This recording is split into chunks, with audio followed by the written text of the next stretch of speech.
two past tenses in Spanish, preterite and imperfect. The preterite tense is used for actions with a definite beginning and end.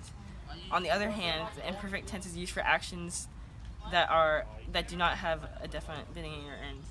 For example, if you picked a flower, you cannot pick it again, so it is preterite. If you are picking a flower, you have not completed the action, so it is imperfect. If actions are done in a sequence of events, they have a definite ending, so they are usually put in preterite form. For example, Abigail camino se sentó y se levantó. If you don't know exactly when the action began and ended, the action is imperfect. For example, if you said un día Xander corría en la pista, it would be imperfect because it is specific. You don't know when he began or ended that action, and it could be any day. Also, you aren't getting any additional details to go with the sentence, so you have to just assume that Xander was running on a random day.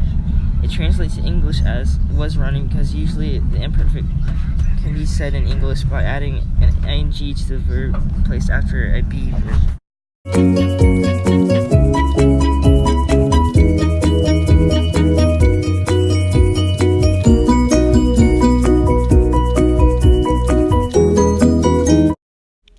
It is clear when an action has begun and ended when the verb is put in preterite form. If you specify that Anthony ran 1 mile at 2 in the afternoon, you mean he began running exactly at 2 and you finished running when he completed the mile.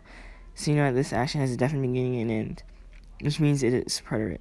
You would say, a las 2 de la tarde, Anthony corrió una milla.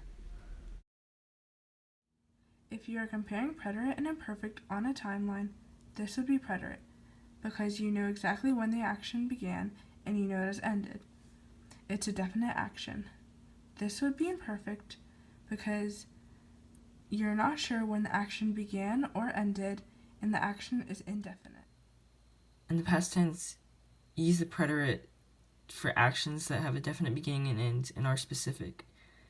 You can also use it for specific numbers, which includes months, dates, and other specific numbers, and for chains of events. In the past tense, the imperfect tense is a bit more complicated. The imperfect tense is used for actions that are not specific or have no beginning or end. Use the imperfect tense for habitual actions because you don't know when these actions are performed, and they are performed daily. And use the imperfect tense for conditions and age because they may change over time. There are also different endings for the preterite and imperfect tenses. For preterite AR verbs, the endings are escuché, escuchaste, escuchó, escuchamos, and escucharon. For ER and IR verbs, it is salí, saliste, salió, salimos, and salieron. For the imperfect tense, AR verbs are hablaba, hablabas, hablaba, hablamos, hablabamos, and hablaban. And for ER and IR verbs, there are decía, decías, decía, decíamos, and decían. There's also a major difference in irregular verbs for preterite and imperfect. In the preterite tense, there are many different rules in irregular verbs, like ir and ser, the Peter Pan acronym, which includes poner, poder, etc., and many more verbs.